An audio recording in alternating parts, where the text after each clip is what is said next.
मणिपुर गांव में एक बूढ़ी अम्मा रहती थी। उनके 3 बेटे थे। वह अक्सर अपने बेटों को कहती थी, देखो बेटे, तुम्हारे पिताजी ने हमारे लिए कोई भी जगह जमीन छोड़कर नहीं गए हैं और मेरे पास भी कुछ नहीं है तुम लोगों को देने के लिए। इसीलिए तुम्हें अपना जीवन व्यतीत करने के लिए अपनी बुद्धि को बढ़ाना पड़ेगा। वह कैसे माँ? किसी भी चीज को अधिक जानने व समझने की कोशिश करो। अपनी नजर को हमेशा तेज रखो और अपना दिमाग हमेशा खुला रखो।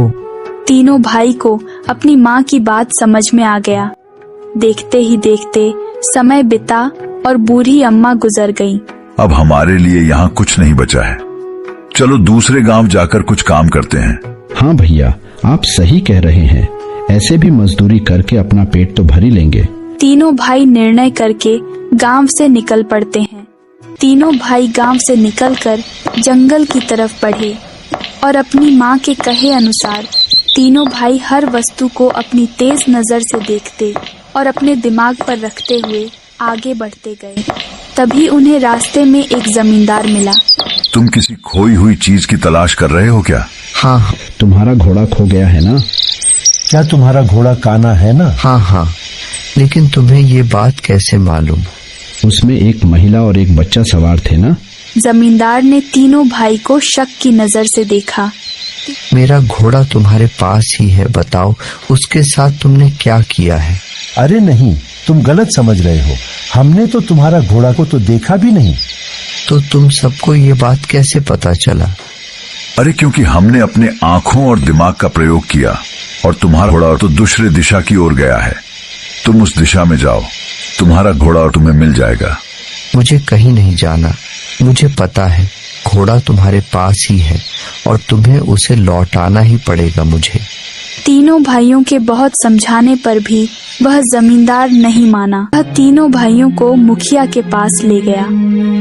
मुखिया जी, मैं घूमने के लिए जंगल जा रहा था। पीछे पीछे मेरा काना घोड़ा, ऊपर मेरी पत्नी और मेरा बच्चा भी आ रहे थे। अचानक वह खो गए। जब मैं उन्हें खोजने गया तो मुझे यह तीनों भाई मिले। मुझे शक है कि इन्हीं के पास मेरा घोड़ा, पत्नी और मेरा बच्चा है। तुम ऐसा कैसे कह सकते हो? मुखिया जी, यह संबंध में उन लोगों को कुछ भी नहीं बताया था, फिर भी उन्हें सब पता था। अच्छा, तो इन्हीं तीनों ने तुम्हारा घोड़ा, पत्नी और बच्चा को चुराया है। हमारा हुक्म है कि इसका घोड़ा और परिवार वापस करो। नहीं मुखिया जी, हमें नहीं पता उनका घोड़ा और परिवार कहाँ है। तो तुम्हें इसके घोड़े और परिवार के बारे में सही सही कैसे पता? यह कोई अचंभे की बात नहीं है। मुखिया जी, हम अपनी तेज नजर और तेज बुद्धि से किसी भी वस्तु के बारे में बिना देखे पता लगा सकते हैं। अच्छा, तुम लोग बिना देखे किसी वस्तु के बारे में पता लगा सकते हो? जी मुखिया जी। ठीक है, तुम लोगों की परीक्षा लेता हूँ। अगर तुम लोग इस परीक्षा में पास हो जाते हो तो मैं मान जाऊंगा कि तुम लोग घोड़ा नहीं चुराए हो। मुखिया के आदेश पर गांव के एक आदमी ने एक पेटी लाया। तीनों भाइयों ने उस पेटी को ध्यान से देखा। हाँ, तो बताओ इस पेटी में क्या है? हम बता सकते हैं कि यह पेटी में बहुत हल्की और इनमें गोल आकर की वस्तु है।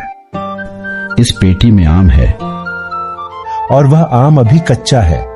मुखिया ने वह पेटी को खुलवाया और उसमें आम ही था और वह आम कच्चा था। मुखिया का आश्चर्य का कोई ठिकाना नहीं था। मुखिया ने जमींदार से कहा, यह तीनों चोर नहीं है बल्कि बहुत ही समझदार है। तुम्हारा घोड़ा जरूर खो गया है। जाकर उनकी बताई दिशा में उनकी तलाश करो। फिर मुखिया ने तीनों भाइयों से कहा, तुम तीनों बेकसूर हो। जाना चाहते हो तो जा सकते हो, परंतु सबसे पहले मुझे यह बताओ कि तुम्हें कैसे पता चला कि यह व्यक्ति का घोड़ा गुम हुआ है और वह कैसा दिखता है? इस पर सबसे बड़े भाई ने बोला, मुखिया जी, जमीन पर पड़े निशान से पता चला था कि वहां से कोई घोड़ा गुजरा था।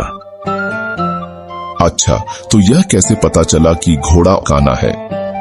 इस पर दूसरे भाई ने बोला, मैंने इसका अंदाजा इस प्रकार लगाया, मुखिया जी, सड़क के दाएं ओर की घास घोड़ा चर रखी थी और बाईं ओर की घास ऐसी की ऐसी ही थी। बहुत खूब। अच्छा, यह कैसे पता चला कि उसे घोड़े पर एक औरत और एक बच्चा भी बैठा हुआ है? इस पर छोटे भाई ने बोला, मैंने एक जगह घोड़ा के घुटने को टेक कर बैठने के निशान देखा था और उसी के पास एक औरत के जूतियों के निशान देखा और वह 2 निशान मैंने छोटे बच्चे के देखे, जिससे पता चलता है कि उस घोड़ा के ऊपर कोई औरत और बच्चा था। बहुत खूब, लेकिन तुम्हें यह कैसे पता चला कि उस पेटी में आम है? आपके गांव के आदमी ने जिस प्रकार इस पेटी को उठाकर ला रहे थे, उससे साफ पता चल गया कि इसमें कोई हल्का वस्तु है, और जब उसने उसे नीचे रखा तो उसमें से लुढ़कने की आवाज आई। अच्छा, तो यह कैसे पता चला था कि उसमें आम ही है? कोई और वस्तु भी हो सकती थी ना?